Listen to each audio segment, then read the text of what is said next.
Welcome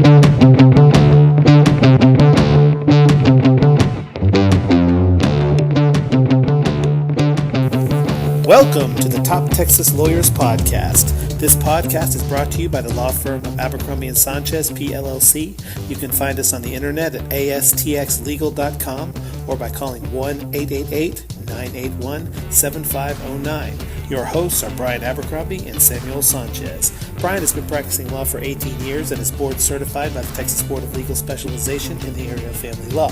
Sam has been practicing for 13 years, is licensed in both Texas and Florida, and is a certified mediator.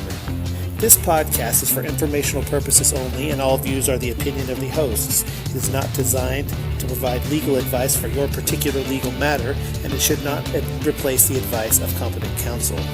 Welcome, and we hope you enjoy the Top Texas Lawyers Podcast. Good afternoon, and welcome to the Top Texas Lawyers Podcast. I'm your host, Bryan Abercrombie, and with me, as always, is my co-host, the Doc Holliday to my Wyatt Earp, Mr. Samuel Sanchez. How you doing, Sam? Doing well. I'm definitely your huckleberry. So, we wanted to get in today. We've obviously been under quarantine for quite some time. I'm not sure when the last time you left the house was, Sam, but it's been a while for me. Other than the short trip to the down the street grocery store, I've been pretty much holed up in the house with homeschool and whatnot for quite some time. So we wanted to get on here. We wanted to get on here and talk a little bit about this COVID-19 crisis. We want to talk a little bit about possession orders, and we wanted to talk about child support. Those are all things that are going to come up with respect to this COVID-19 crisis and what's going on. Your obligations with respect to visitation, your obligations with respect to child support, and those things are going to be things that last even after this thing is over with. Hopefully we're getting close to the downside of this. But you never know. I guess we'll find out later in the week as we go. But Sam, let's talk a little bit about possession orders and the COVID-19 crisis. I know we've had a number of basically orders that came out from the Supreme Court with regard to the possession schedule, but let's talk a little bit about that. Absolutely, Bryan. You're absolutely right. Obviously, if you've got family, you're split family right now. You have children that are going in between homes. People have extreme concerns. They're sitting there saying, because obviously, once you're not married, all the coordination of having the same outlook on situations typically ends. And what that creates is situations that, someone is respectful of a social distancing recommendation or order, and someone else is not. And so as a parent, all of a sudden you're presented with the challenge of, does my child go to their other parent's house if I don't feel that it's safe? And that created a tremendous, problem for courts, and not only the courts, but state and Texas Supreme Court came out and said, look, because people were saying, well, I'm a shelter at home order. I live in Dallas County, and you are not in a shelter at home county, which is, let's say, Smith County, apart from Dallas. And so that means that the child stays with me because when this order was issued, the child was with me. So Supreme Court says, hey, there's a shelter order. No, the Supreme Court says, no, absolutely not. Essential travel is still transporting your child from one place to the other. So getting them to the other parent, regardless of whether you have a shelter in place order or not. So you have the authority, the ability to transport that child, and the obligation therein to be compliant with the underlying order that creates that obligation. And that's created a lot of problems for parents, as you and I both know, Bryan, is that they run into the situation of, what do you do? If you have those concerns, do you comply with the court order? I think you absolutely have to comply with the court order. And remember that the court's going to remember this long after this crisis is over with. And you don't want to be looked at as the parent that tried to take advantage of this crisis and use it to your advantage in an effort to keep the kids and in an effort to deprive the other parent of possession and access time. Because I think courts are going to be able to see through those kinds of things very, very quickly. If you have legitimate concerns, that's the time to talk to the other parent. Let's say the one parent's a healthcare worker and they're exposed to this virus on a daily basis. That's a legitimate concern that probably needs to be discussed, and that that may be something that's worth taking emergency court action on, maybe, maybe not, depending on the circumstances, but it's definitely not a time to just use the possession order to your advantage and deprive the other parent of possession time just because there was a shelter in place order. Agreed. Now let's take it on the flip side. So, let's say that you really do have, as Bryan stated, legitimate concerns. You have somebody who has potentially been exposed to COVID or is feeling ill, and you're the parent on the side who has the child and is trying to determine, do I have the ability to refrain from surrendering that child? You always want to act in a way that preserves the health and safety of your children. And that's the underlying order that a court will always want to tell a parent is, we want you to act in a way that makes you a good parent. And protecting and preserving your child's life is definitely going to be the right decision. You just have to understand that you have to do it, to Bryan's point, with true and substantial and material evidence that is the situation. It can't be speculation. It can't be innuendo. It needs to have some physicality to those concerns, because what's going to happen if you try to make those types of decisions just because, let's say, you're super paranoid or you're OCD or you're a hypochondriac and you just have these mad anxieties over it, you're really going to set up a situation where you do tremendous damage, probably to the relationship between you and your former spouse. And on top of that, additionally, you're also going to have problems in relation to, the court, trying to justify those actions to the court, which is, a substantial and significant argument you don't want to really have if it's not justified. You better have an emergency if you're going to claim an emergency. That's what I would say, or it could really come back to bite you in the long term. Yeah, in the short term, obviously, I've had a couple of clients who said, well, like, what is the action? If I needed to take action, can I get into the courts immediately on an enforcement of possession based on a denial? And I would tell you right now, most courts who are in like the Dallas, Tarrant, probably I would imagine the Harris counties, the bigger counties, you do not have the availability to get immediate relief from court. A court's going to look at this and say, yeah, on the back end, once this is done and we're more free as a society to move around and get things done, absolutely, you're going to have recompense.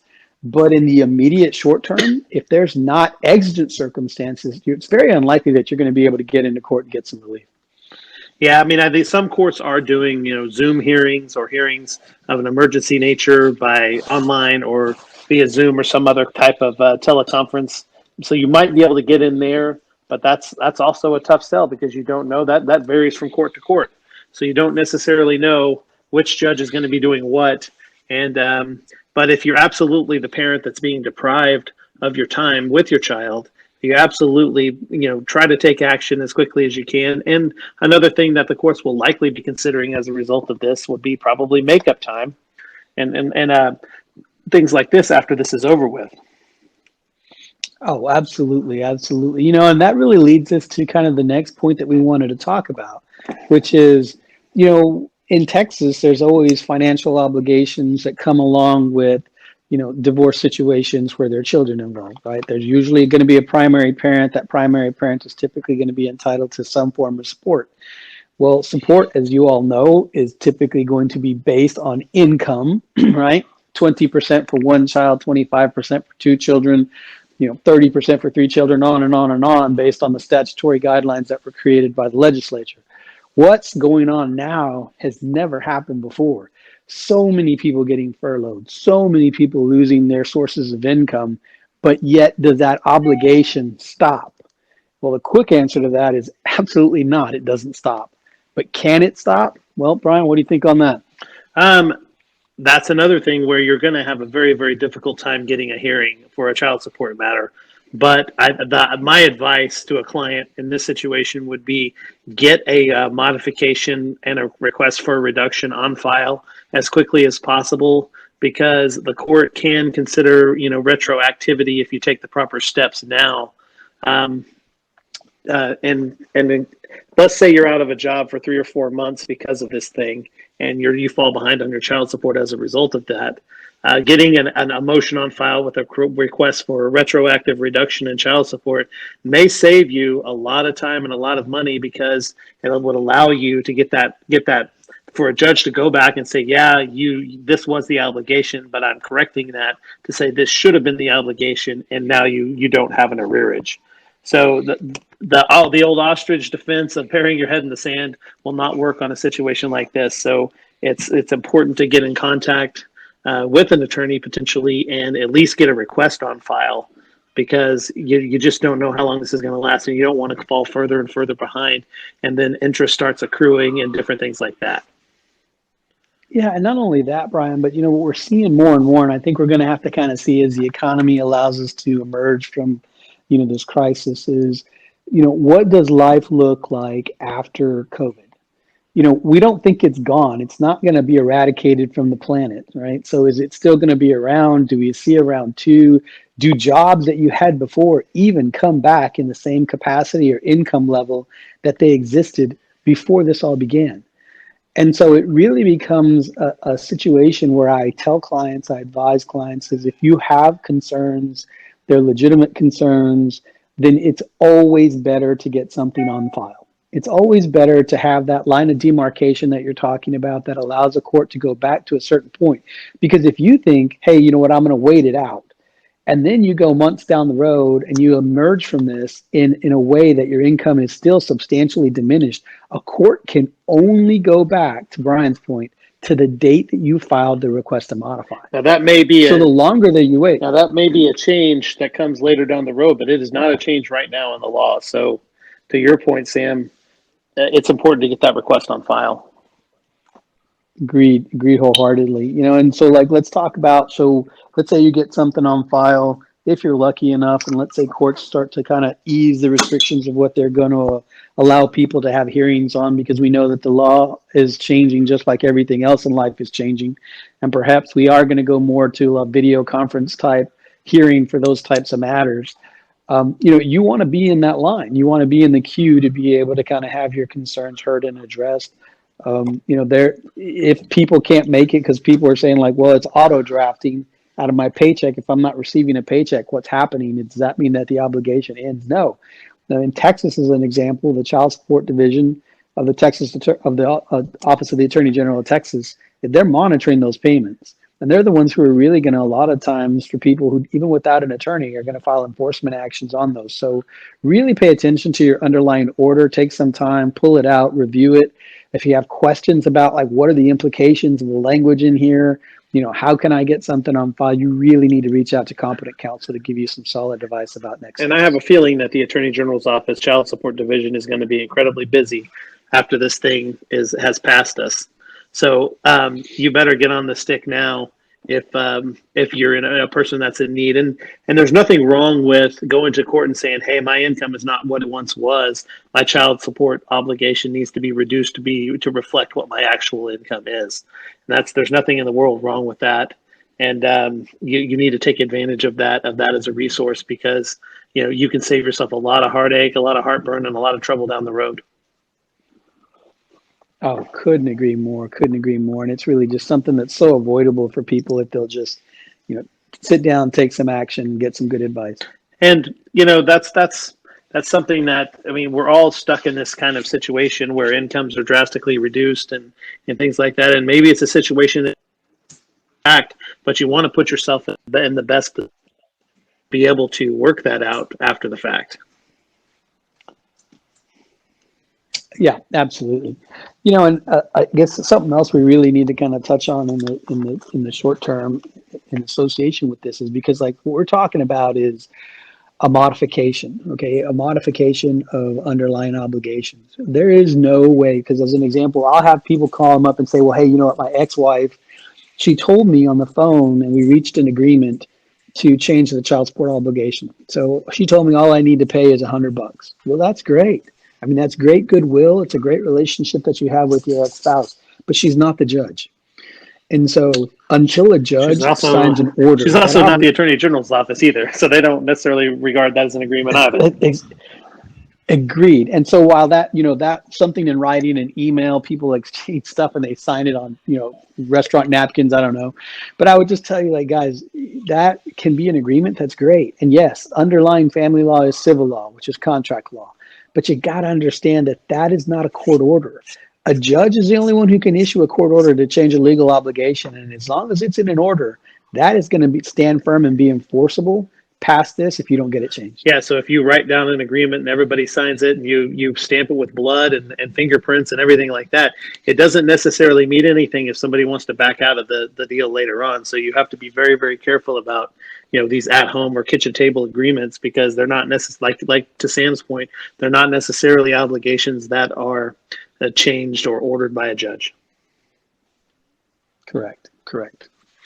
So, and then, yeah, like I said, I mean, that goes for a lot of different things. That also goes for health insurance obligations, because health insurance and medical support is another type of support that can be, that can be enforced by a judge. So you want to make sure that, let's say you're furloughed or you're laid off and you lose your health insurance benefits. That's something that it's not worth burying your head in the sand on either. That's something that you probably need to get in contact with the other parent and see if there's, is it something that can be worked out, or if you need to go and try to get that obligation modified. Yeah, absolutely, Brian. And you raised such a good point in that, because health insurance, is typically considered additional child support. So it's got the same enforceability provisions as the underlying cash support obligation. And in that, it's not only, the premiums, but it's the providing of that particular coverage. It could, and it's by statute got changed. It's not just health insurance, it's dental insurance now too. So, everybody, well, right now you're like, well, what's the big deal? I'm like locked in my house. I'm not going to the dentist. I get it. But you may have to go to the doctor. Yes. And if you go to the doctor and everybody's lost coverage because nobody's paying for that, or the other spouse who was supposed to be covering that child, and so now instead of having a copay, you have thousands and thousands of dollars worth of medical expenses. That's going to come back and really haunt some people as we come out of this. So you want to let's just give you a hypothetical. Take that first step. Let's do a hypothetical real quick. Let's say you're laid off in the middle of March. Your health insurance benefits would only be good through the end of March. So now if you have to go to the doctor in April, you're going to have either signed up for COBRA and done taken those steps, or secured some other type of health insurance policy, because typically employer-based health insurance ends the month that you leave your employment. And if you're laid off, then that's typically what happens. So you have to be, and especially since we are dealing with a health crisis and a pandemic that will could require substantial cost medical treatment, you really, really need to make sure that you have those things, especially the health insurance, taken care of. And like I said, this is I know sometimes a lot of people are not on speaking terms with their ex and they don't get along, but this is really, really a time, if ever I'm going to give this speech about people need to be adults, this is probably the time where people need to be adults and sit down and really, really try to put their children's interests ahead of their own, and do something that's for the benefit of their children, because it's hard on everybody. Everybody's losing money. Everybody's losing precious days that they're not going to get back, and everybody's sitting at home under a lot of stress and a lot of anxiety. Yeah, you're absolutely right on that point, Brian. I know it's hard, obviously, when people get stressed out, when they get put under, the traumatic situation that everybody's going through. It makes difficult decisions even more difficult. It makes taking the high road extremely difficult. But to your point, if you can really ride the high road and take, the golden rule, right? We talk about it, treat the other person on the other side of the equation the way you would want to be treated if the situation was reversed. That's really going to be something that people should be employing right now, because it's going to pay huge dividends when we come. And I'm going to tell you that judges, a lot of times judges have long memories, and they're going to remember how you acted during the difficult times as to whether, judges are looking to see if people can co-parent or not. And the judges are going to look and see, did you try to co-parent with this when the times were tough? Did you try to co-parent with this other person? Whether you could get along with them, whether you could stand to be in the same room with them or not, did you get along with this person, or did you try your best to co-parent with this person when the chips were down? Yep, you're absolutely right, Brian. So just to kind of recap where we are, The Supreme Court has absolutely said you need to adhere to the possession schedules as much as possibly can, unless there's an emergency, and make it a real emergency. And if you've got a support issue that needs modification, or a health insurance issue, or something to that effect, that is really going to impact your financial livelihood and your kids' livelihoods, and potentially the other parent's livelihood, take action now. Get it out on the table now, and don't bury your head in the sand. Couldn't agree more. Great advice. All right, Sam. Well, I thank you so much. I hope you and the family are staying safe up there, and we will talk soon. Sounds good, Bryan. You take care.